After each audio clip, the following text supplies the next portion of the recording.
The Kashmir file. पूरी film को अच्छे से देख लेना, दूसरों से नुकसान नहीं हुआ। ये फिल्म बता रही है कश्मीर की कि हमारे अपनों ने हमें डुबो दिया। ये कश्मीर फिल्म बता रही है। दूसरों की सामर्थ्यता नहीं हो सकती तुम पर उंगली उठाने की।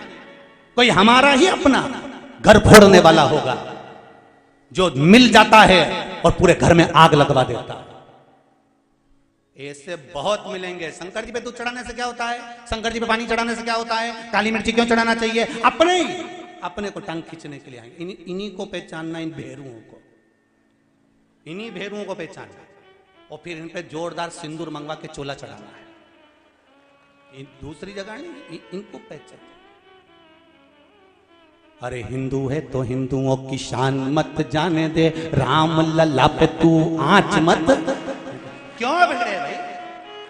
सनातनी धर्म में रह रहे हो, सनातन धर्म का पानी पी रहे हो, क्यों भटकना?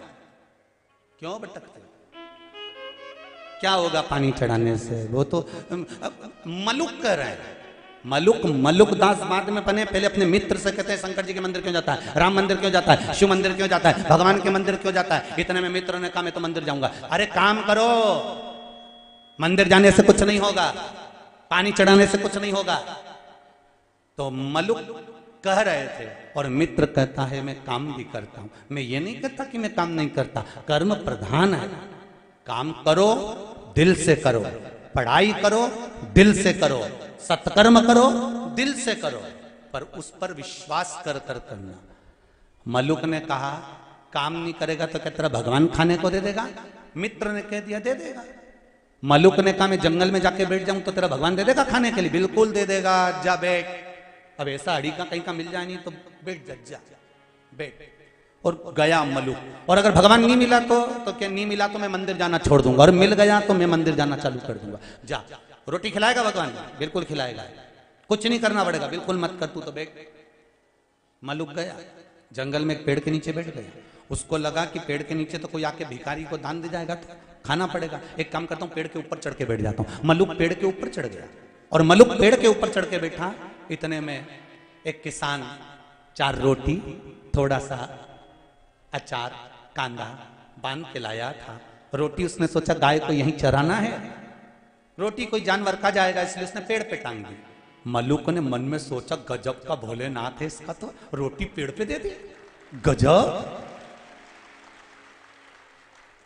परंतु इसने मन में सोचा मेरा दोस्त कह रहा था कि तू तो कुछ काम ही मत कर, वो तो रोटी खिला के जाएगा, तो मैं को हाथ से उठाऊं और क्यों निकाल के खाऊं? मैं भी तो देखूं भगवान कैसे आके खिलाता। इतने में 4-5 डाकू घोड़े पर तड़क तड़क आ गए और डाकुओं ने सोचा हरा भरा पेड़ है, इसके नीचे विश्राम करते हैं। विश्राम करा। एक डाकू लेटा तो उसको रोटी दिखी। उसने कहा सरदार भगवान ने रोटी दी, जगदम्बा जी ने, माता जी ने रोटी दे दी, कालका महारानी ने, उतारो भूख लग रही। इसने रोटी उतारी। दूसरा बोला एक भी रोटी मत खाना, ऊपर पुलिस वाला बैठा है, ऊपर पुलिस वाला बैठा है, रोटी में जरूर नींद की गोली मिलाई होगी, रोटी में नींद की गोली मिलाई होगी, अपन खाएंगे सो जाएंगे, ये पकड़ के ले जाएगा। सरदार क्या करें? सरदार ने कहा अकेला उतारो नीचे इसको, और उसको नीचे उतारा। सरदार क्या करे? सरदार ने कहा बांध दो पेड़ से, उसको पेड़ से बांध दिया। सरदार क्या करें? सरदार बोले ये अपने को पागल समझता है कि नींद की गोली की रोटी हमें खिलाएगा? एक काम करो, ई की रोटी ई के ही खिलाओ। अब वो तो के नहीं खवा, सरदार नहीं खा रहा, सरदार के मार मार के खिलाओ, ने दो इधर से दो चा, ने दो इधर से दो चा, ने मुंडा में रोटी फंसाई दे, फिर मारे ने मुंडा में फिर रोटी ठूस दे, फिर मारे ने फिर ठूस है, और जितनी रोटी थी ना कांदा के साथ में अचार के साथ ठोस ठोस के खिलाई। सरदार ने कहा इसको छोड़ दो, चलो। ये चले गए। ये शाम के घर गया, गांव के अंदर तो पूरा नीला पीला हो रहा था। इसका मित्र मंदिर से आ रहा था। उसने पूछा क्यों रे, मेरा भोलेनाथ मिला था क्या? कि तेरा भोलेनाथ नहीं खाओ तो मारता भी था। गजब का गजब। वो मलुक नहीं रहा, मलुक दास हो गए, जिन्होंने लाइन लिख दी अजगर करे ना चाकरी, पंछी करे ना काज, दास मलुका कह गए सबके दाता राम। नहीं करोगे तो भी खिलाएगा। ये शिव है, ये राम है, ये कृष्ण है, ये मेरा परमात्मा है। जन्म उसने दिया है, मृत्यु वो देगा। पेट उसने दिया है, भर वो देगा। तुम काय का टेंशन लेके बैठे हो? काय की चिंता तुमको बेमतलब?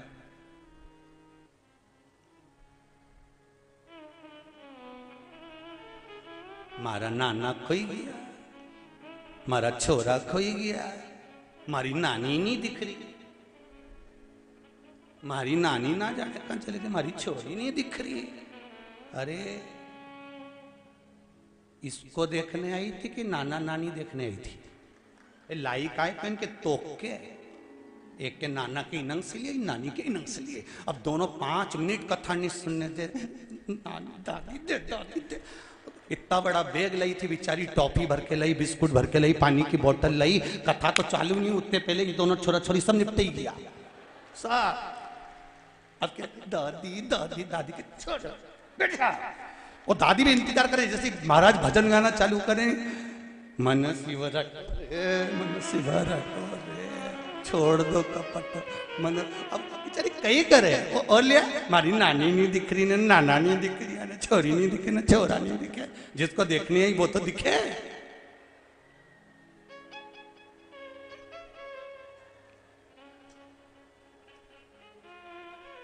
शिव आराधना करें। एक विवाह का जो प्रसंग होता है, उस विवाह के प्रसंग में सबसे मूल अगर कोई प्रसंग है तो बेटी का विदाई का प्रसंग है।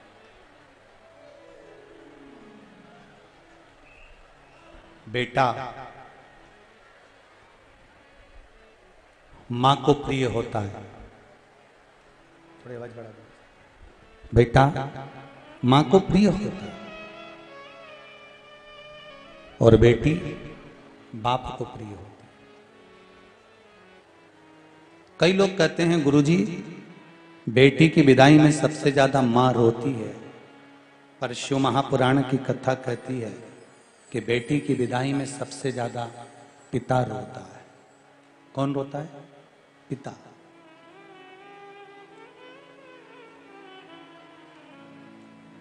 जितना मां रोती है उससे ज्यादा बेटी की विदाई में बाबुल रोता है, पिता रोता है। बेटा मां को प्रिय है और बेटी पिता को प्रिय है। 12 ज्योतिर्लिंग में से एक ज्योतिर्लिंग तो बाप और बेटी के स्नेह का ज्योतिर्लिंग है। कौन सा ज्योतिर्लिंग है जो बाप और बेटी के अटूट प्रेम को दर्शाता है? 12 ज्योतिर्लिंग में से एक ज्योतिर्लिंग बाप और बेटी के अटूट प्रेम को दर्शाता है, और वो ज्योतिर्लिंग है सोमनाथ। कौन सा ज्योतिर्लिंग है? सोमनाथ। सोमनाथ जी का जो ज्योतिर्लिंग का वर्णन किया है, चंद्रमा पर काया का रोग हो गया था। एक बाप ने, एक पिता ने अपनी बेटी को बहुत समझाया था। एक पिता ने अपनी बेटी को भी समझाया और एक पिता ने अपने दामाद को भी समझाया। शायद ये नहीं चल रहा, बंद हुए ये। एक पिता अपनी बेटी को भी समझा रहे हैं और अपने दामाद को भी समझा रहे हैं। बेटी को भी समझाने का प्रयास कर रहे हैं और दामाद को भी समझाने का प्रयास कर रहे हैं, दोनों को। एक बार चंद्रदेव को समझा कर कह दिया, चंद्रदेव तुम्हारा स्नेह सारी बेटियां जितनी तुम्हें को बिहाई गई हैं, जो कन्याएं तुमको दी गई हैं, 60 कन्याओं का विवाह जो तुम्हारे साथ में वर्णित किया गया है,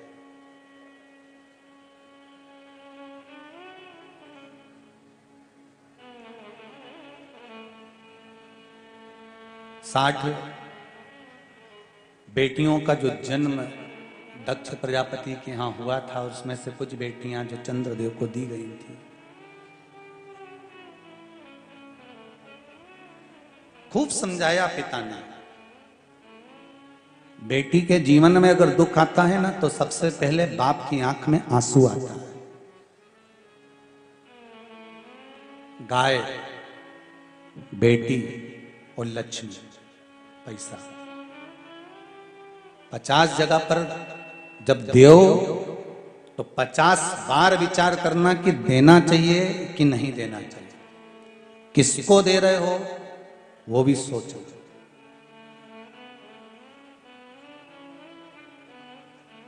गाय देने से पहले ब्राह्मण को देखो कि ब्राह्मण के घर में जगह है गाय को बांधने की।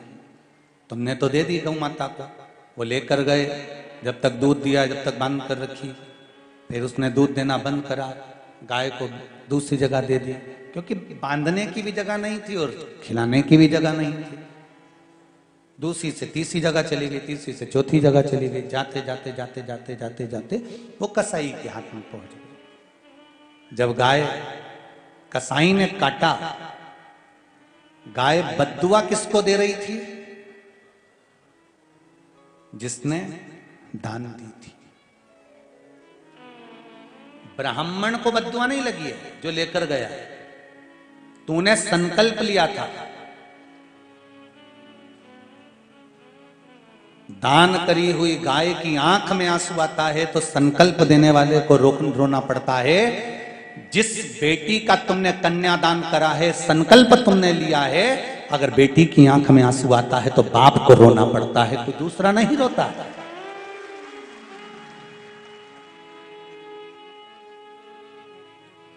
कोई दूसरा नहीं रोएगा।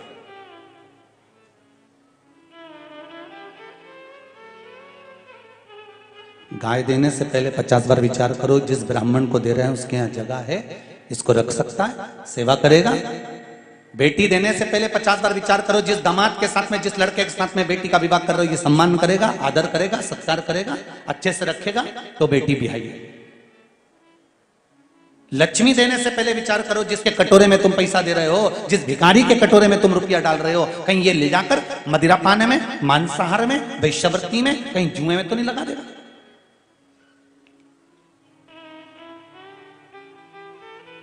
गाय, बेटी और लक्ष्मी 50 बार विचार कर देना चाहिए। ऐसे ही मत दे देना किसी से। किसी भिखारी के कटोरे में अगर पैसा डालो तो पहले विचार कर डालो, क्या ये इसका उपयोग सही जगह कर रहा है। बेटी को देने से पहले विचार करना, क्या ये सही जगह पर जा रही है।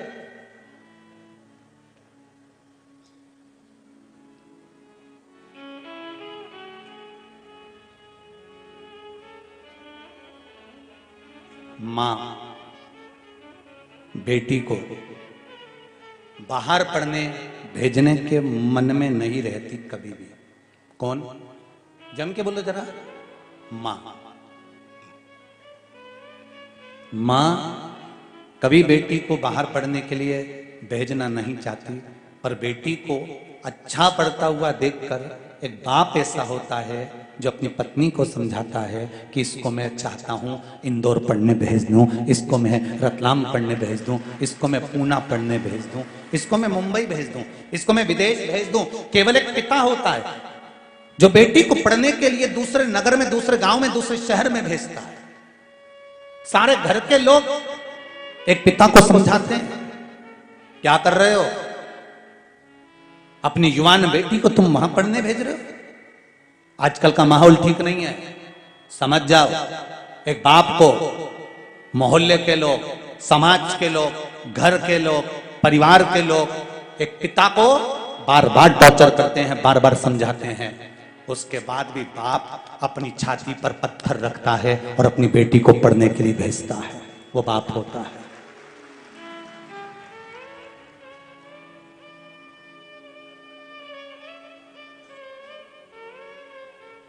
दुकान बंद करेगा, खेत पे से आएगा, छोड़ने जाएगा स्कूल, लेने जाएगा स्कूल।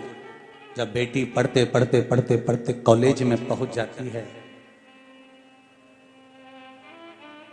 उसने तुम्हारे पहनावे पर भी कुछ नहीं बोला।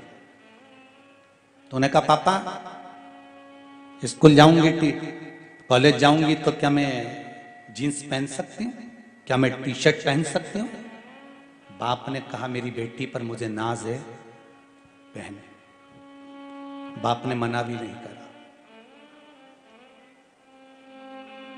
पिता बेटी के लिए खुली किताब बंद कर रहा, खुली किताब। मायका किससे है? मायका मां से नहीं, मायका बाप से होता है। मेरा बाप है तो मेरा मायका है। बेटी को थोड़ा सा दुख होता है तो चिल्ला कर कह देती है मैं मेरे पिताजी क्या जा रही हूं। ये नहीं कहती मैं मेरी मां क्या जा रही हूं, मेरे पिताजी क्या जा रही हूं। बेटी को थोड़ा सा दुख आता है तो कह देती मेरा बाप है बियाल, भूखा नहीं मरने देगा मुझको। ये बेटी को नाज होता है। बाप उसको पढ़ाता है, अच्छे से अच्छे स्कूल में, अच्छे से अच्छे कॉलेज में, बड़े बड़े शहर में भेजता है, खूब पढ़ाता है। एक बाप की जितनी कैपेसिटी नहीं होती, एक बाप की जितनी पोजीशन नहीं होती, उससे ज्यादा पिता अपनी बेटी के एजुकेशन पर, उसकी पढ़ाई पर खर्च करता है और उसको पढ़ा लिखा कर आगे बढ़ाता है। बस मेरा बेटियों से एक निवेदन है कि बाप ने तुम्हारे लिए खुली किताब बन गया तो तुम भी अपने पिता की नाक मत कटने देना, उसको कन्यादान का मौका जरूर देना। अपने बाप की नाक मत कटने देना, उसको कन्यादान का मौका देना। उसने तुमको पहनने से मना नहीं करा, उसने तुमको पढ़ाने से मना नहीं करा, उसने तुमको विद्याध्ययन से मना नहीं करा। ये नहीं कि तुम कॉलेज में चली गई, स्कूल में चली गई और मालूम पड़े कोई मित्र दोस्त ऐसे मिल गए जिनको पिता से छुपाती रही। जिस बाप ने तुम्हारे लिए पूरी किताब खोल दी है, जिस बाप ने अपनी पूंजी लगा दी है, जो बाप गर्व से कहता है कि मेरी औलाद मेरे से छल नहीं कर सकती, मेरी औलाद मेरे से विपरीत नहीं जा सकती, मेरी बेटी मेरे कहने पर चलती है। एक बाप अपनी नाक लगाकर बोलता है कि मेरी बेटी मेरी शान है, तो बेटी भी कोई कह देना चाहिए मेरा बाप मेरी शान है, मेरा बाप मेरी शान है। मेरा पिता कहेगा विवाह वहां करूंगी। कोई कैसे भड़का दे वाला तुमको, कोई कैसे तुम्हारे मार्ग को छिन्नित कर दे वाला।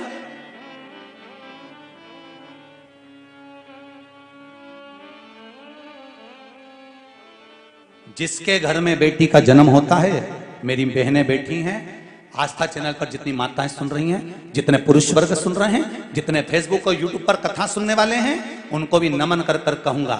जितनी माताएं यहां बैठकर कथा सुन रही हैं उनको भी कहूंगा, जिस माँ बाप के घर में बेटी का जन्म होता है,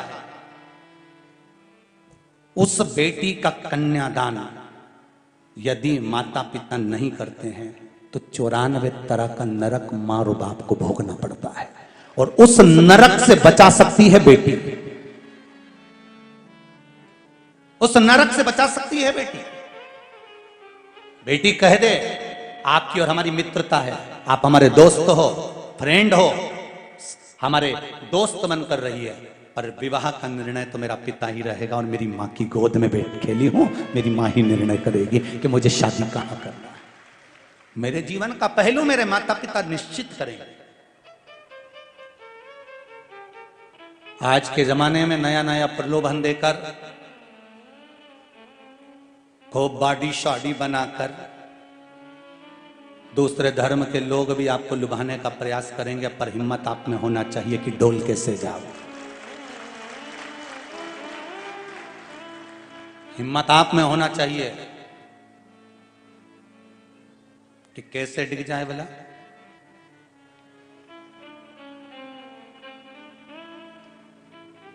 बेटी बाप का गौरव है तो बाप बेटी का गौरव है। कहते हैं 12 ज्योतिर्लिंग में से एक ज्योतिर्लिंग तो बेटी के नाम पर ही है, सोमनाथ।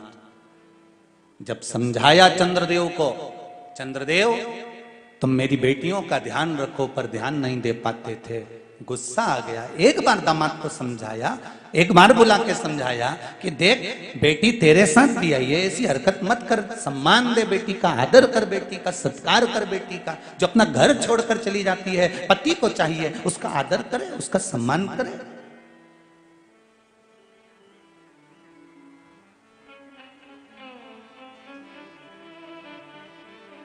पर एक बात समझ में नहीं आती इन पतियों की कि इनकी बहन को जब तकलीफ होती है तो ये तलवार लेके बंदूक लेके अभी निपटाऊं वो दामाद की, अभी रुक जा तू, मैं जीजा के छोड़ूंगा नहीं। बहन के तकलीफ हुई तो ये तलवार और बंदूक लेके दौड़ पड़ते हैं, ये गालियां देना चालू कर देते हैं। और तुम्हारे ही घर में तुम्हारी पत्नी तुमसे दुखी है, वो कौन तलवार लेकर आए?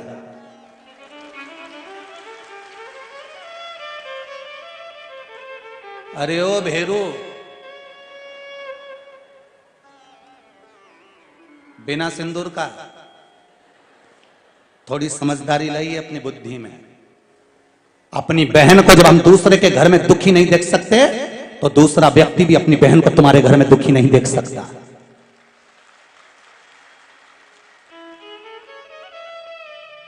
गायत्री परिवार वाले आवाज लगाते हैं, रोज चिल्लाते हैं, रोज कहते हैं हम सुधरेंगे, बोलो जम के। युग, अरे बोलो तो, तुम तो ऐसे बोल रहे हो जैसे कोई मार देगा तुमको। डर के नहीं बोलना है, तुम तो शिव महापुराण की कथा में बैठे हो, तुम्हें कई टेंशन वेंशन लेने की जरूरत नहीं है। हम सब इकट्ठे और महादेव के पट्टे, काय को डरे किसी से? क्यों डरना? गायत्री परिवार वाले कहते हैं हम सुधरेंगे, युग सुधरेगा, हम बदलेंगे। कब बदलोगे? तारीख तो आज निश्चित करें, जब ये हम 24 अवतार मंदिर वाले जब 11 रुद्र अवतार के मंदिर की तारीख निश्चित कर रहे हैं तो अपन क्यों चुके? कब सुधरोगे? आज निश्चित कर लो तुम तो कि हम तो बस सुधरेंगे। कब से कह रहे हम सुधरेंगे, हम बदलेंगे, युग बदलेगा, हम बदलेंगे, युग बदलेगा। कुछ नहीं बदला, मेहंदी बदली और घूंघट बदला। घूंघट यहां था, यहां पहुंच गया, बच्चा कुछ था, यहां पहुंच गया, यहां से यहां आ गया, यहां आ गया, अब यहां धरा गया। तुम नहीं बदले, घूंघट बदल गया। मेहंदी यहां थी, मेहंदी यहां से यहां आ गई। और बच्ची कुची थी तो एक बार पूना में कथा करने गए हड़पसर में, तुम्हारी एक गुड़िया यहां लगा के आ गई। तो हमने उससे पूछा, हमने कहा बेटा तनु ये तूने क्या लगा लिया? तो क्या गुरुजी टेटुआ है? नहीं टेटू है। हमने कहा टेटू है? हमने कहा वारी बेटा, पर ये तूने यहाँ क्यों लगवाया फालतू? कितने की लगवाई? 900 रुपए की। हमने कहा बताओ 900 रुपए का किसी गौ माता को चारा दे देती, 1 महीना खाती बापड़ी, कितनी खुश होती, तेरे को दुआ देती। फालतू का पैसा बर्बाद कर दिया ने, 900 रुपये का यहाँ टेटुआ बनवा के आ गई। ये तो फ्री में बन जाता। तो वो बोली गुरुजी फ्री में कैसे बनता? हमने कहा दीवार पे बना लेते, चिपक जाते। हमें कही फालतू का पैसा बर्बाद करा।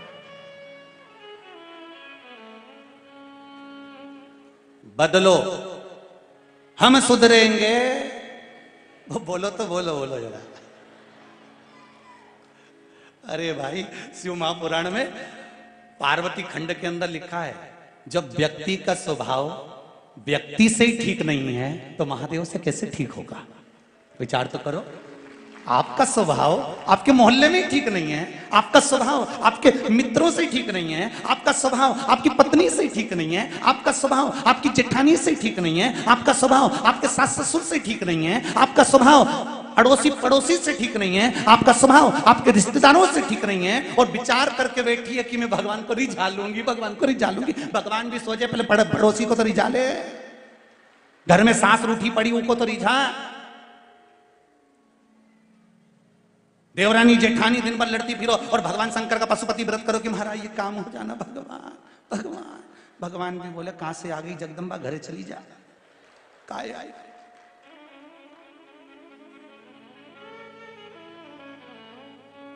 अपने स्वभाव को थोड़ा सा बदलना है।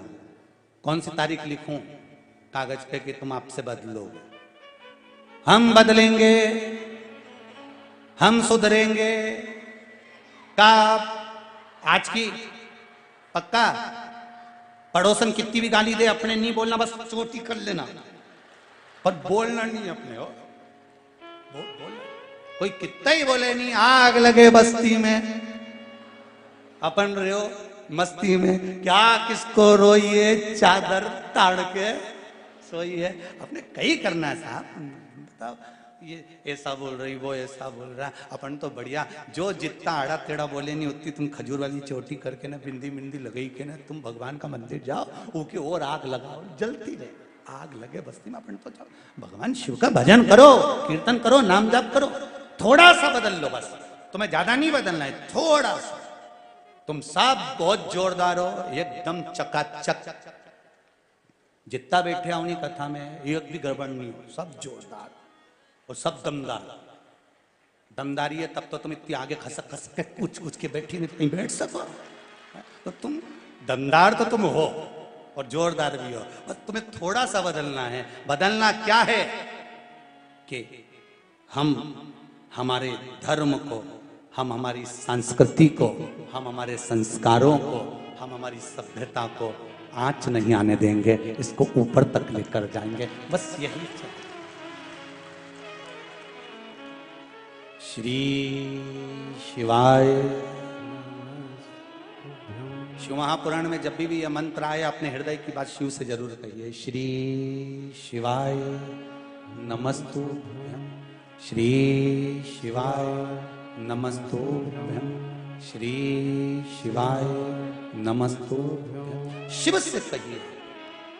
पार्वती मैया, एक पिता ने अपनी बेटी के लिए चंद्रदेव को समझाया और चंद्रदेव को समझाने के बाद जब चंद्रमा नहीं माने तो श्राप दे दिया कि तुम्हें काया का रोग होगा।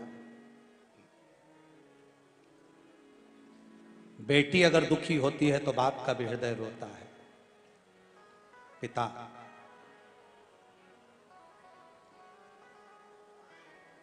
पिता देखो जरा, यशोदा जी के पिताजी, भगवान कृष्ण की मां यशोदा, यशोदा जी के पिताजी सुमुख जी और यशोदा जी की मां पाटला। सुमुख और पाटला दोनों को मालूम पड़ा कि मेरी बेटी यशोदा जी के यहां संतान नहीं, तो सुमुख और पाटला जी ने नियम बनाया कि यमुना जी के घाट पर जाना है, यमुना जी की स्तुति करना है, यमुना जी से प्रार्थना करना है और बेटी के घर में संतान हो जाए ऐसी प्रार्थना करना, ऐसा निवेदन करना। सुमुख यशोदा जी के पिताजी, पाटला यशोदा जी की मां, दोनों ने विचार किया। समय आया, विनय करा गया, निवेदन करा गया। तब बेटी को दुखी देखकर मां और बाप भी दुखी थे कि इसके घर में संतान क्यों नहीं है, इसके घर में औलाद क्यों नहीं है। जब हमारे घर में कुछ सुख आता है ना तो सबसे पहले माता पिता सुखी हो जाते हैं। हमारे घर में कुछ अच्छा होता है तो घर के माता पिता प्रसन्न हो जाते हैं, प्रसन्नता होती है। अब आज पाटला देवी ने मन में विचार कर अपने पति से कहा, सुमुख जी से, स्वामी यशोदा जी के घर में संतान नहीं है, कुछ कृपा परमात्मा की हो जाए तो संतान हो जाए। सुमुख जी ने कहा, अगर शिव चाहेंगे, राम मेरे भगवान नारायण चाहेंगे तो होगी संतान। और बाप और मां दुखी थे, यमुना जी से विनती करी तो यमुना जी ने एक बार कहा सुमुख जी से, यशोदा जी के पिताजी से कहा, सुमुख जी तुम अपनी बेटी के घर संतान चाहते हो? हाँ।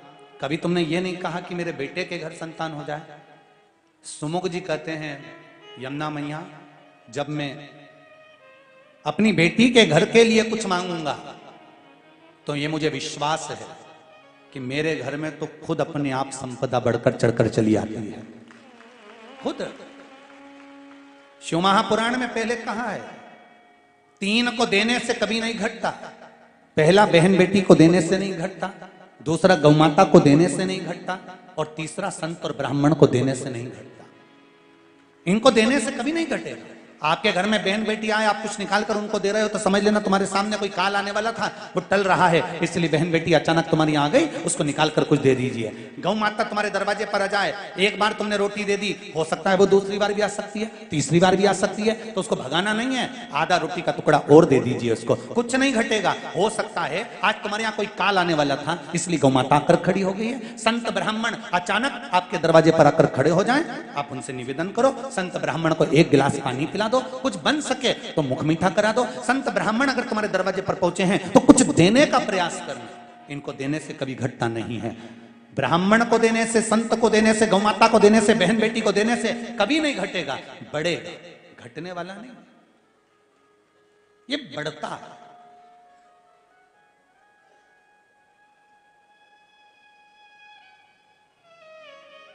महाराज, पार्वती की विदाई हो रही है। मां पार्वती, मैनावती पार्वती जी को लेकर कक्ष में गई है। कक्ष में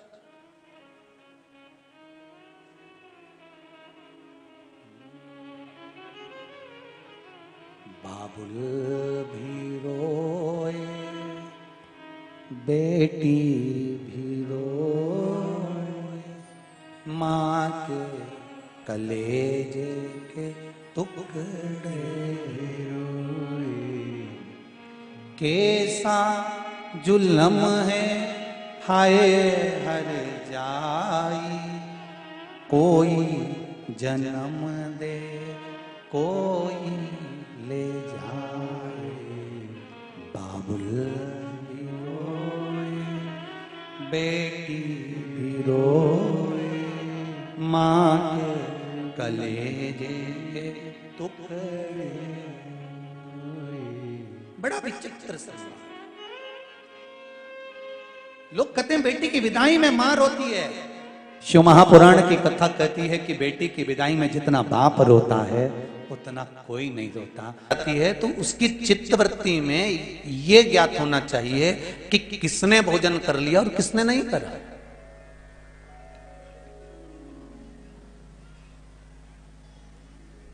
और मेरा विश्वास कहता है, इस व्यासपीठ से मेरा भरोसा और मेरा विश्वास कहता है कि मेरे भारत भूमि की जितनी माताएं हैं, मेरे भारत भूमि की जितनी बेटियां हैं, मेरे भारत भूमि की जितनी नारियां हैं, ये भोजन तभी करती हैं जब घर के लोग भोजन कर लेते हैं। ये मेरे भारत भूमि की माताओं पर मुझे गर्व है।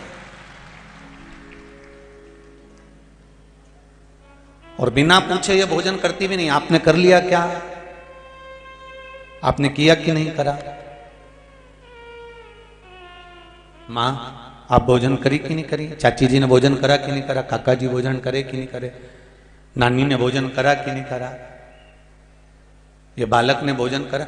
उसकी चित्तवृत्ति में ये रहता है, उसके मन में ये चलता है।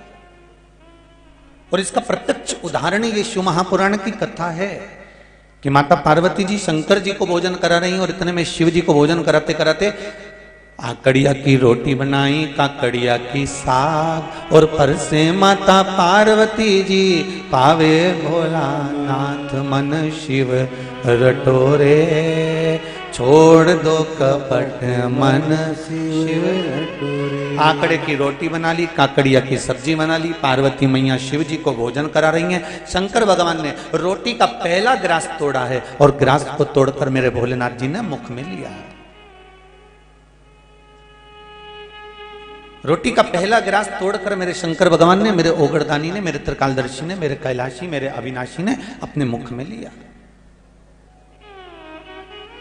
और दूसरा ग्रास मेरे भोलेनाथ जी जैसे ही मुख में रखने ही वाले थे, इतनी देर में शंकर जी ने वो ग्रास वापिस अपने पात्र में रख दिया। पार्वती जी ने पूछा, क्या हुआ भोलेनाथ? आज मेरे ओगड़दानी भोजन करते करते हाथ को रोक दिया है, हुआ क्या है ये तो बताओ।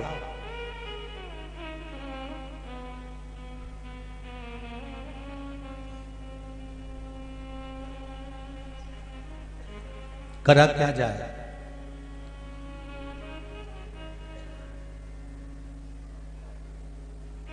मेरा 24 अवतार मंदिर समिति से निवेदन रहेगा, बड़ा माताओं को बैठने की व्यवस्था जुटाइए। इधर के टेंट खोल दीजिए और पीछे भी जहाँ व्यवस्था हो सके वहाँ के टेंट खोल दो, जिससे सब लोग बैठ जाएं आराम से। बैठने की व्यवस्था जुटाइए। बहुत देर से माताएं खड़ी हुई हैं, उनको व्यवस्था नहीं मिल पा रही। और पुरुष वर्ग में भी जितने खड़े हैं उनको भी बैठने की व्यवस्था के लिए भले रास्ते के टेंट उन खोल दीजिए आप लोग, जिससे इन लोगों को बैठने की व्यवस्था हो जाए। एक तो आप लोग आ भी इतने रहे हो कि 3.5 लाख स्क्वायर फीट का टेंट तो तुमने पहले दिन ही भर दिया था, और दूसरे दिन दूसरा पंडाल खींच के तैयार करा, वो भी तुमने परसों के दिन कल भर दिया। अब जगह तो जगह ही है? फिर भी बाबा देवादिदेव महादेव कृपा करे, जितने तुम टेंट में भरे हो भगवान इतना ही तुम्हें भर दे, बस इतने से निवेदन, इतना बाबा से बस निवेदन है कि भाव से भगवान की भक्ति से आपको आनंद हो। रोक दिया मेरे भोलेनाथ जी ने हाथ को।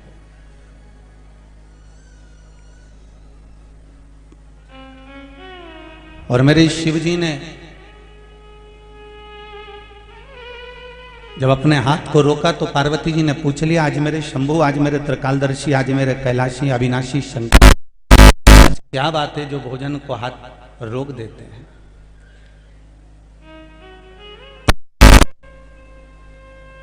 इन हाथ को क्यों रोकाया? शिवजी कहते हैं पार्वती 4 संत भूखे रह गए। 4 संत भूखे रह गए? हाँ, अभी आया मैं। तुम कहां जाओगे? भगवान कहते हैं मैं भगवान विष्णु के पास जा रहा हूं, जिनका काम है भरण पोषण करना।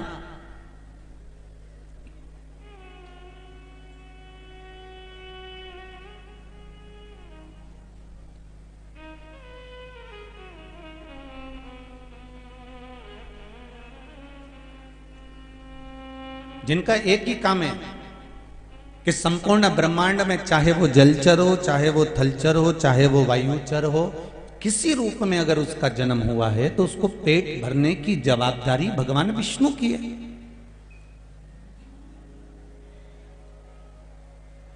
ब्रह्मा जी की जवाबदारी है ये सब देखते रहना और इसका संचार करते रहना,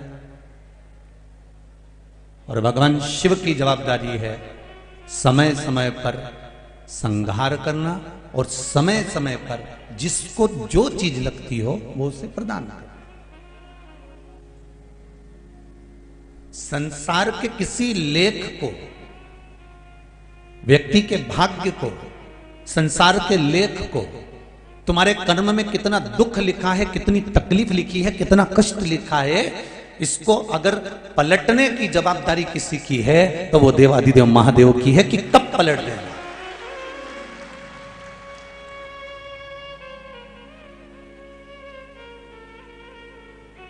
आपके भाग्य में कितना दुख लिखा है, कितनी तकलीफ लिखी है, कितना कष्ट लिखा है, कितनी बीमारी लिखी है, और उस बीमारी में, उस तकलीफ में, उस कष्ट में आप जब भगवान का भजन करते हो तो उससे दुख कटता है।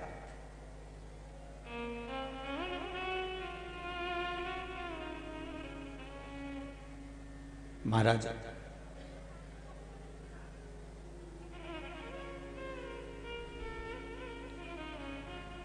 कौन अमीर है और कौन गरीब है, किसके पास में कितना धन है और किसके पास में कितना मन है, ये शिव को मालूम है। धन से अगर परमात्मा मिलता होता तो नामदेव, सूरदास जी, तुलसीदास जी, इनको नहीं मिलता। बोला मिलता क्या? आंखों वालों को अगर भगवान मिलता होता तो सूरदास जी को कभी नहीं मिलता। बहुत ज्यादा सुनाई देता है तो भगवान मिल जाएगा, तो ऐसा भी नहीं होता। पांव अच्छे हैं तो भगवान मिल जाएगा, ऐसा नहीं होता। हाथ अच्छे हैं तो भगवान मिल जाएगा, ऐसा नहीं होता। शिव महापुराण की कथा कहती है इन शरीर की, इन इंद्रियों से कोई फर्क नहीं पड़ता। शरीर की एक इंद्री प्रबल होना चाहिए, वो है हमारा मन, जो परमात्मा का होना चाहिए। अगर मन आपका भगवान का है, मन चित्त वृत्ति आपकी परमात्मा की ओर है, तो फिर आपको नहीं सोचना। सबसे ज्यादा चंचल है ही तो मन तो चंचल है।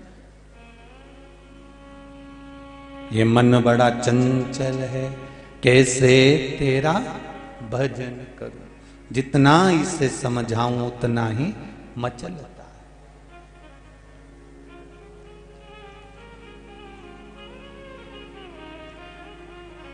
इन सारी इंद्रियों में 5 कर्म इंद्री, 5 ज्ञान इंद्री, एक मन, इन 11 इंद्रियों में सबसे ज्यादा चंचल इंद्री है मन। अगर ये मन, हमें भगवान को नयन देना है कि नहीं देना, हमें श्रवण देना है कि नहीं देना, हमें हस्त देना है कि नहीं देना, हमें चरण देना है कि नहीं देना, हमें अपने वाणी देना है कि नहीं देना, उससे फर्क नहीं पड़ता। कोई गूंगा होगा तो क्या भगवान उसको नहीं मिलेगा? कोई आंख से अंधा होगा तो क्या भगवान उसको नहीं मिलेगा? कोई बहरा होगा तो क्या भगवान उसको नहीं मिलेगा?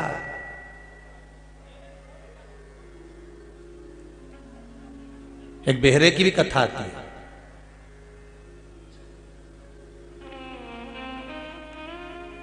एक गांव में एक बुजुर्ग व्यक्ति रहता था जिसको कान से सुनाई नहीं देता था।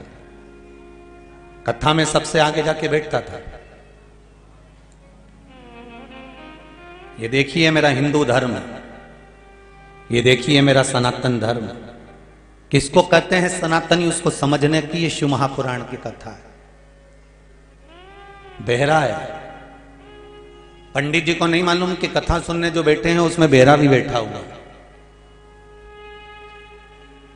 पंडित जी को नहीं मालूम कि कथा सुनने बैठे हैं तो उसमें कोई जिसको सुनाई नहीं देता वो भी बैठा हुआ है।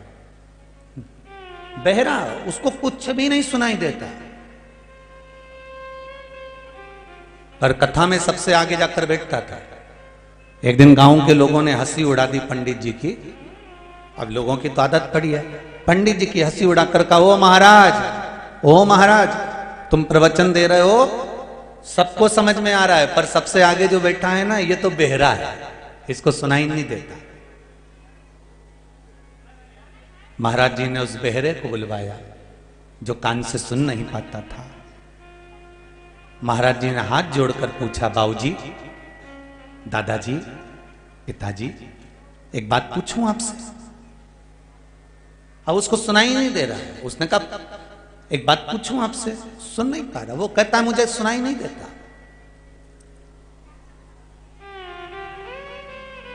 पंडित जी ने कहा, लिख कर दे दूं मैं आपको? पंडित जी ने लिख कर दिया। आपको सुनाई ही नहीं देता तो आप कथा में क्यों आते हो? उस दादा ने, क्योंकि जिसको सुनाई नहीं देता ना, वो धीमा नहीं बोलता, वो जरा तेज बोलता है। उसको लगता मेरे को सुनाई नहीं दे रही है तो इनको भी नहीं दे रही। जिसको सुनाई नहीं देता ना, वो तेज बोलता है, क्योंकि उसको लगता है कि मुझे नहीं सुनाई दे रहा तो इसको भी नहीं सुनाई दे रहा। तो उस बाबा जी ने, उन महाराज ने, उस व्यक्ति ने, उस बाबूजी ने, उस पिताजी ने चिल्ला कर कहा। पंडित जी ने पूछा, जब आपको सुनाई नहीं देता तो कथा में क्यों आते हो? उसने चिल्ला कर कहा, मैं कथा सुनने के लिए, मेरे लिए नहीं आता, मेरे कथा सुनने के लिए, मेरे परिवार वालों के लिए आता हूं। मैं बहरा हूं, वो मुझे छोड़ने आते हैं, वापस लेने आते हैं, भले कथा में नहीं बैठते पर दरवाजे पर धोखो लगाकर चले जाते हैं। इसको सनातन हिंदू धर्म कहते हैं।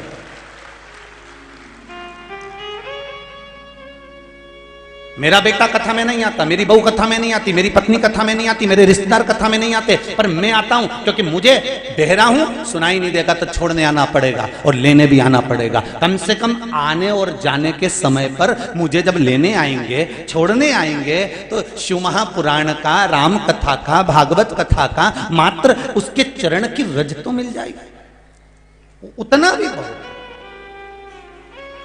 सनातन हिंदू धर्म की ये गाथा है। सनातन हिंदू धर्म का यह प्ररूप है। सनातन हिंदू धर्म की यह एक आनंदता है।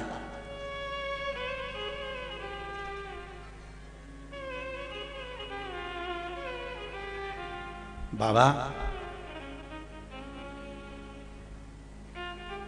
इंद्रियों से भगवान नहीं मिला है, भगवान मिला है निर्मल मन सो मोहि पावा मोहि छल छिद्र कपट ना बाबा। इंद्रियों से परमात्मा कभी नहीं मिला साहब। किसी के नयन बड़े सुंदर हैं तो वो सोचे कि मेरे को भगवान मिल जाएगा, किसी का श्रवण बड़ा सुंदर है तो वो सोचे भगवान मुझे मिल जाएगा, किसी की वाणी बड़ी सुंदर है तो कहे भगवान मुझे मिल जाएगा, किसी का शरीर बड़ा सुंदर है तो वो सोचे कि भगवान मुझे मिल जाएगा। भगवान इंद्रियों से या शरीर से प्रकट नहीं होता, भगवान तो केवल तुम्हारा मन देखता है। तो कितने निर्मल भाव से, कितने निर्मल स्वभाव से, कितनी निर्मल चित्त वृत्ति से तू मेरा भजन कर रहा है, भगवान आपके निर्मल मन सो मोहि पावा, भगवान आपके भाव से प्रकट हो गए। चित्त वृत्ति चाहिए। बाबा, 4 संत भूखे रह गए, और 4 संत भूखे रह गए। मेरे शंभू कहते हैं कि मैं अब भी आता हूं भगवान विष्णु से पूछकर कि भगवान नारायण ने आज किसी का पेट क्यों नहीं भरा। भगवान विष्णु के पास जैसे ही दौड़ कर गए, इतने में भगवान विष्णु तो तुरंत भोजन करा रहे थे। शंकर भगवान ने पूछा, नारायण आज 4 संत क्या भूखे रह गए? नारायण कहने लगे, नहीं नहीं नहीं, मैंने उनका पेट भर दिया है। जिस समय तुम्हारे मुख में पहला गासा गया था उस समय पर मैंने पेट भर दिया था। पहले गासे के समय पर मैंने पेट भर दिया। प्रभु पार्वती जी पीछे पीछे दौड़ कर गई, लक्ष्मी जी से मुलाकात हुई। लक्ष्मी और पार्वती में दोनों में बात हुई कि हमारे पति एक ऐसे हैं जो संपूर्ण ब्रह्मांड का पेट भरने के बाद में भोजन ग्रहण करते हैं, क्यों ना एक बार इनकी परीक्षा ली जाए, क्या करा जाए। लक्ष्मी जी ने कहा, एक काम करते हैं, 4 चींटियों को एक डब्बी में बंद कर देते। चींटियों को डब्बी में बंद करेंगे और जब चींटी भूखी रहेगी और अपन भगवान को भोजन कराएंगे। देखते हैं जरा भगवान भोजन करता है कि नहीं करता। अब 4 चींटियों को बंद कर दिया डब्बी के अंदर और भोजन भगवान के सामने लगाया। भगवान बड़े प्रेम से भोजन कर रहे हैं। भगवान शिव भी भोजन कर रहे हैं, भगवान विष्णु भी भोजन कर रहे हैं।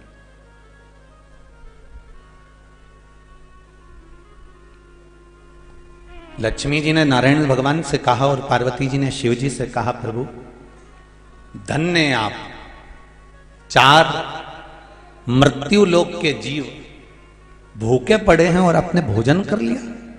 इतने में शंकर भगवान बोलते हैं, कौन कहता है कि मृत्यु लोक में कोई भूखा है? हम भोजन जब ग्रहण करते हैं तब सबका पेट भर जाता है, तब अन्न हमारे मुख में जाता है। प्रभु आपको नहीं मालूम, एक डब्बी में हमने 4 चींटियों को बंद कर दिया था। भगवान विष्णु बोले, पहले वो डब्बी खोलो और डब्बी में चींटियों को देखो कि भोजन करा कि नहीं करा। जो डब्बी खोली उसमें एक चावल का दाना पड़ा था। उस चावल के दानों को 4 चींटियां बड़े प्रेम से खा रही थी, बड़े प्रेम से खा रही थी। 4 चींटियां बड़े प्रेम से वो भोजन ग्रहण कर रही है। पार्वती जी ने लक्ष्मी जी से कहा, इसमें चावल का दाना कहां से आ गया? लक्ष्मी जी ने पार्वती से कहा, मुझे समझ में नहीं आ रहा कि चावल का दाना आया कहां से। इतने में देवाधिदेव महादेव ने कहा, सुनो पार्वती, मृत्यु लोक का मनुष्य जब मेरे शिवलिंग के ऊपर एक चावल का दाना समर्पित करता है तो चावल का दाना इन जीवों के हिस्से में तुरंत चला जाता है, तुरंत चले जाता है। आपको रोज कथा में कहते हैं, 1 लोटा पानी के 4 हिस्से हो जाते हैं। एक चावल का दाना यदि शिव को समर्पित करा उसका पुण्य बढ़ जाता है। एक बेलपत्र यदि शंकर को दी गई है तो उसका सुख बढ़ जाता है। एक पुष्प मेरे देव आदिदेव महादेव को अगर दिया गया है तो उसका आनंद बढ़ जाता है। मंदिर में और शिवालय में अंतर होता है। मंदिर में मूर्ति है, शिवालय में शंकर का शिवलिंग है। शिवलिंग और मूर्ति में अंतर होता है। मूर्ति एक जगह पर स्थिर हो सकती है, पर शिवलिंग वो होता है जहां पर 33 कोटि देवताओं का एक साथ निवास होता है। वहां कोई दूसरा देव नहीं। 33 कोटि देवताओं को एक जगह पर अगर पूजना है, 33 कोटि देवताओं को एक जगह पर जल चढ़ाना है, 33 कोटि देवताओं को एक जगह पर भोग लगाना है, 33 कोटि देवताओं को एक ही फूल से काम चलाना है, 33 कोटि देवताओं को एक बेलपत्र चढ़ाना है, तो शिवलिंग के मंदिर में चले जाओ, शिवालय में चले जाओ, 1 लोटा पानी चढ़ाओगे 33 कोटि देवताओं में चले जाएगा। एक फूल चढ़ाओगे 33 कोटि देवताओं में चले जाएगा। एक चावल का दाना चढ़ाओगे 33 कोटि देवताओं में चला जाएगा। वहां बट जाता है, वहां रखते नहीं है भोलेनाथ। शंकर ने अपने पास रखा ही क्या है?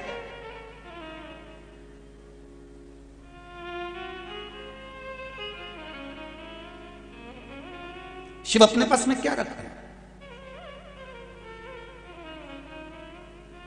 जो रखा वो आपके लिए रखा। मंथन में विष निकला था। देवताओं ने विचार कर लिया कि ये विष निकला है, अगर हम इसको रखेंगे तो बर्बाद हो जाएंगे, इसलिए शिव जी के पास रखवा दिया। मेरे ओगरदानी मेरे शंकर जी के पास में वो विष रखा हुआ है। शिव कहते हैं मैं पी लूंगा पर तुम मत पीना, क्योंकि तुम पृथ्वी पर जन्म लिए हो, मृत्यु लोक में आए हो, तो मेरी औलाद हो, मेरी संतान हो, तुम क्यों पीना? दुनिया के लोग दूसरे को विष पिलाना चाहते हैं, पर केवल एक देवाधिदेव महादेव कैसे हैं कि खुद विष पी जाते हैं और तुम्हें अमृत पिलाने का प्रयास करते हैं। जो अमृत पिए वो देव है, और जो विष पिए वो महादेव है। देवों का भी जो देव है वो महादेव है। जो विष को धारण कर जाता है, पी जाता है, वो मेरा शंकर है, वो मेरा शिव है।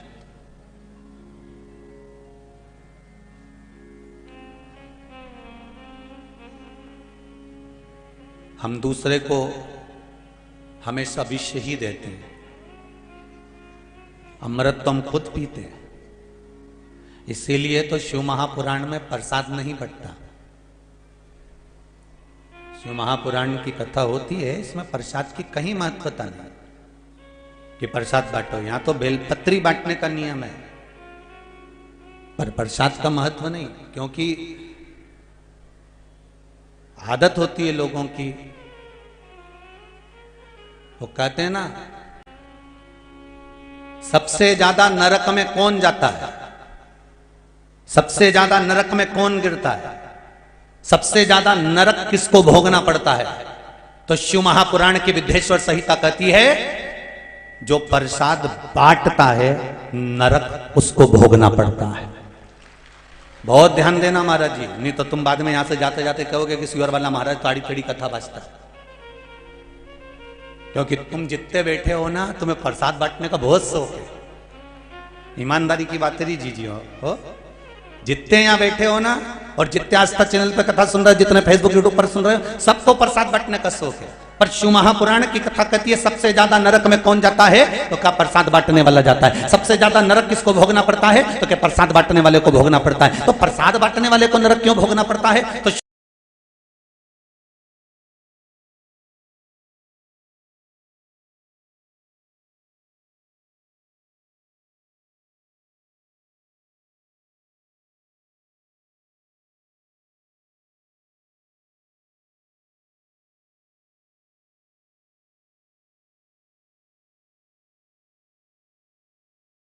कोई जीत गया, कोई ना आनंद कर लिया तो वहां बंटता नहीं। प्रसाद धर्म की जगह पर बटेगा, प्रसाद सत्य की जगह पर बटेगा, प्रसाद मंदिरों में बटेगा, प्रसाद देवालयों में बटेगा, प्रसाद कथा स्थल पर बटेगा, प्रसाद अच्छी जगह पर बटेगा जहां पर धर्म जुड़ा होगा, भगवान जुड़ा होगा, ऐसी जगह पर प्रसाद बटता है। तो प्रसाद बांटने वाले ने क्या गलती करी जिसको नरक भोगना पड़ेगा? तो शिव महापुराण में वेद व्यास जी लिखते हैं, प्रसाद बांटने वाला जब प्रसाद बांटने खड़ा होता है, अपना वाला आया तो हाथ ऐसा हो जाता है, और पराया आया तो हाथ ऐसा हो जाता है। जो भगवान के दरवाजे पर खड़े होकर कपट कर जाता है, जो परमात्मा के दरवाजे पर जाकर छल कर जाता है, वो नरक भोगना पड़ता है। और कई लोग ऐसे हैं, अपनी कमला आई नहीं, वो तुरंत बढ़िया जोरदार पल्लू बल्लू लाइए।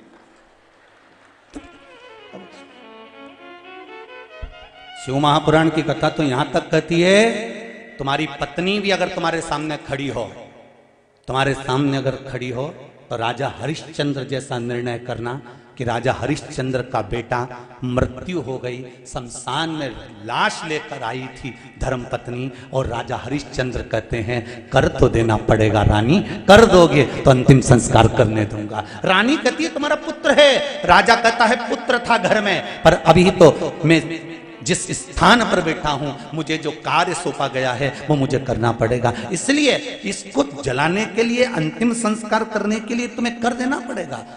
2 सवा गज का कपड़ा और खिचड़ी।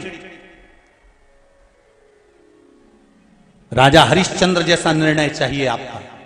जिस समय प्रसाद बांटने खड़े हो, खुद की पत्नी खड़ी हो, खुद का बेटा खड़ा हो, खुद का परिवार वाला खड़ा हो, वो कितनी भी आंख दिखाए तो भी कह देना, जगदम्बा तेरे पांव पड़ू, बाद में लिया हुआ तू जा, तेरे हाथ जोड़ू, मैं बाद में लिया हुआ तू अभी जा, मैं अभी नहीं दे सकता, क्योंकि जिस जगह पे मैं खड़ा हूं ये धर्म की जाजम है, ये धर्म की जगह है, ये धर्म का स्थान है, ये मंदिर, ये देवालय, ये पुण्य का स्थान है। यहाँ मैं अगर छल करूंगा, कपट करूंगा, बेईमानी करूंगा तो कहां जाऊंगा? नरक मुझे भोगना पड़ेगा। और फिर निवेदन करूंगा, दुकान पर बैठकर जो कमाया वो पत्नी और बच्चों के लिए कमाया, सर्विस में जो कमाया पत्नी और बच्चों के लिए कमाया, नौकरी में जो कमाया पत्नी और बच्चों के लिए कमाया। और ये शिव महापुराण में बैठकर 3 घंटे तुम भगवान का भजन कर रहे हो, कथा सुन रहे हो, ये पत्नी और बच्चों के लिए नहीं, ये अपने लिए कमाया है, वहां काम आए।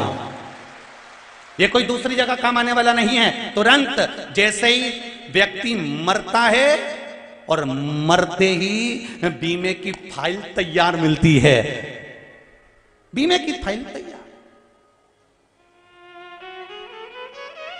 एक बीमा वो है जो तुम रोज भरते हो, और एक बीमा ये है जो रोज भर रहे हो ना, 500 रुपए, 1000 रुपए, 2000, 5000, 10,000 जमा करते हो। तुम्हारे मरने के बाद किसको मिलता है? जम के बोलो जरा।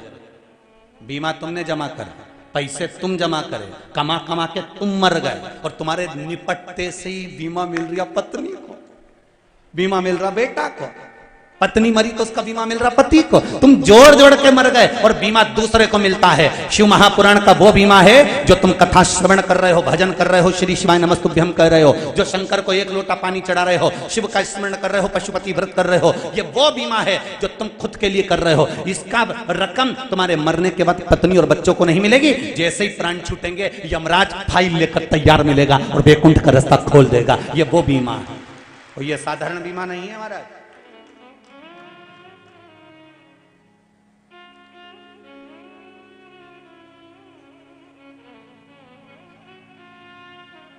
अंतिम समय में भी वो साथ देगा, वो कोई दूसरा नहीं हो सकता।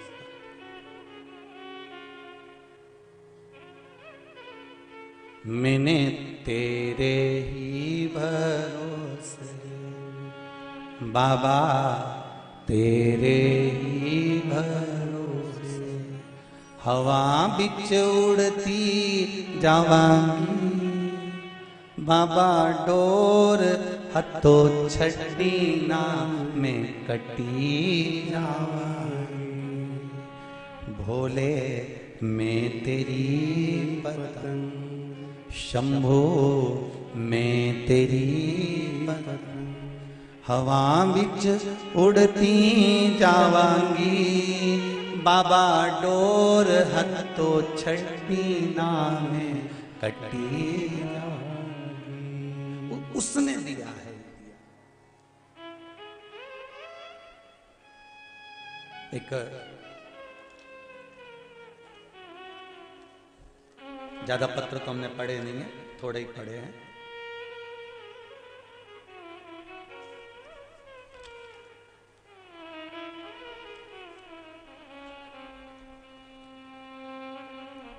गौरव दीपक नाम है, गौरव दीपक, पता है इंदौर, कुलकर्णी भट्टा। कहीं बैठे हैं गौरव दीपक जी? कहीं बैठे हो तो हाथ उठाइएगा।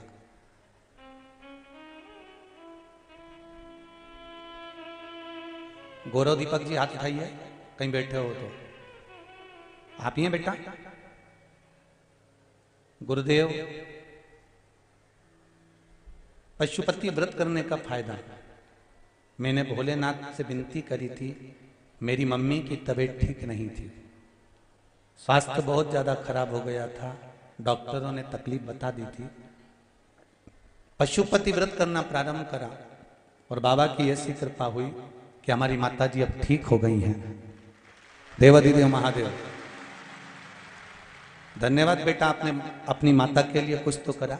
जोरदार ताली बजाओ इस बालक के लिए। बहुत बहुत साधुवाद बेटी।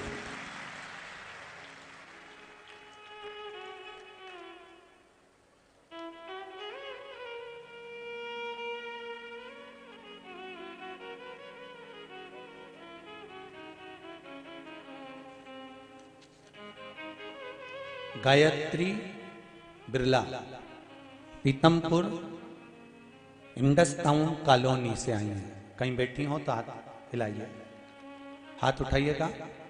Gayatri ji Birla, Pitampura Indus town colony. कहीं बैठी हैं?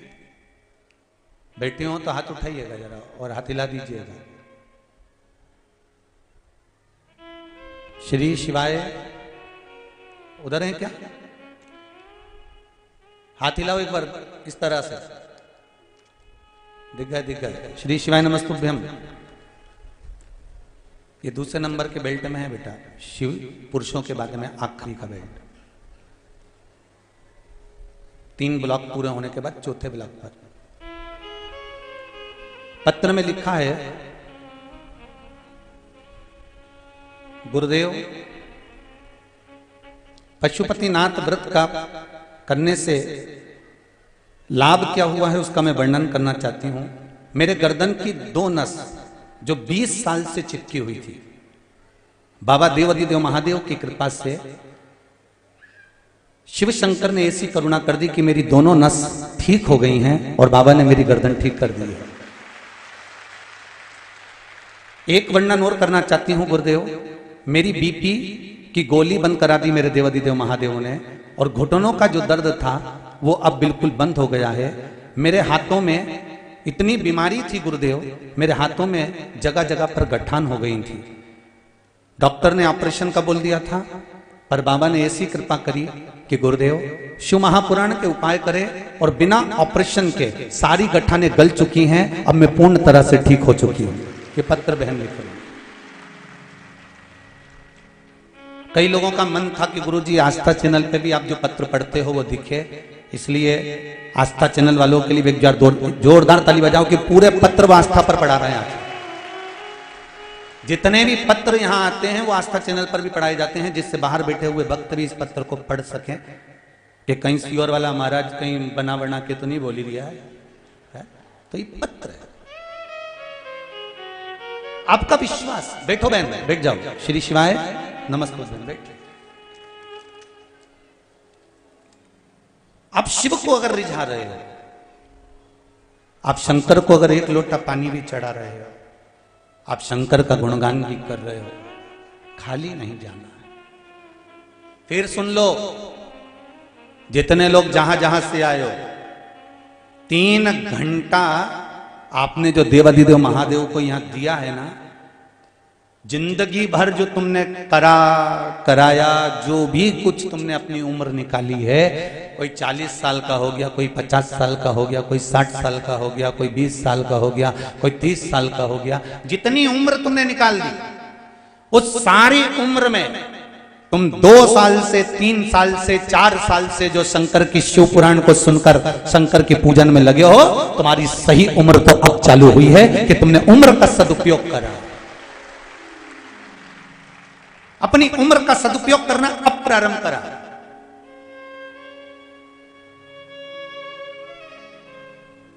जो निकल गई वो निकल गई। हम ये नहीं कहेंगे कि तुम गाय भैंस मत संभालो रे, हम ये भी नहीं कहेंगे कि तुम खेतीबाड़ी मत करो, खूब करो, दिल से। जैसे बीज बोते समय तुम दिल से बोते हो, जल डालते समय तुम जल दिल से डालते हो, पानी फेरते समय पानी दिल से फेरते हो, जो कुछ भी काम करते हो वो दिल से करते हो, तो फिर फसल भी मेरा मालिक दिल से देता है। उसी तरह शिव भजन भी दिल से करो, भगवान का भजन दिल से करो, स्मरण दिल से करो, वो दिल से देगा।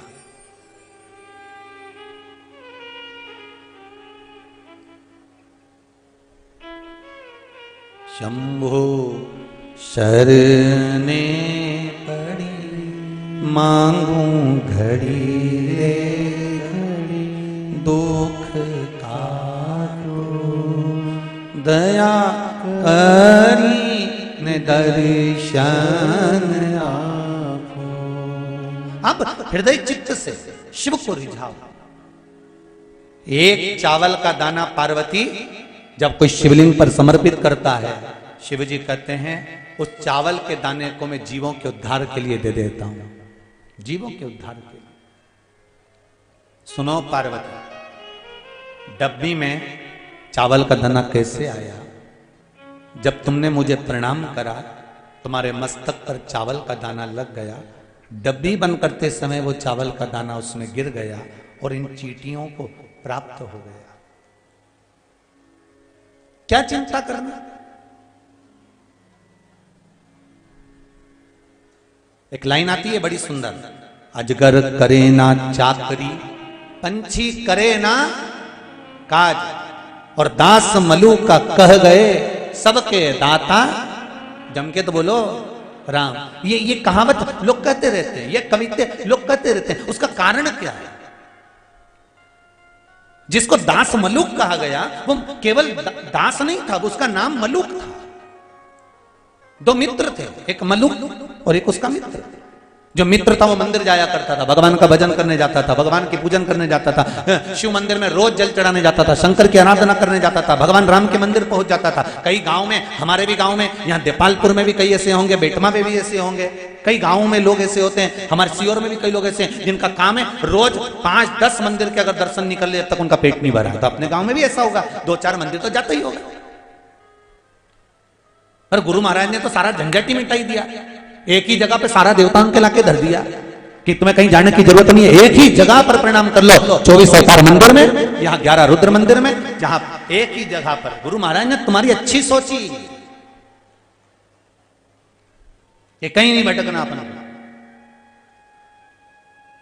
मलुक का एक मित्र मंदिर जाता था तो मलुक उसको रोकता था, क्यों मंदिर जाता है? काम करा कर, कर्म करा कर, काम नहीं करेगा तो क्या भगवान खाने को दे देगा? ऐसे ज्ञान देने वाले ढेर सारे पड़े हैं साहब, ढेर सारे, रोज मिलेंगे तुमको। क्या होता है पशुपति व्रत करने से? क्यों सियोर वाला महाराज के चक्कर में पड़ी हो? वो तो पगला है, उन्हें तो अक्ल ही नहीं है, उके कई कथा वाचना है।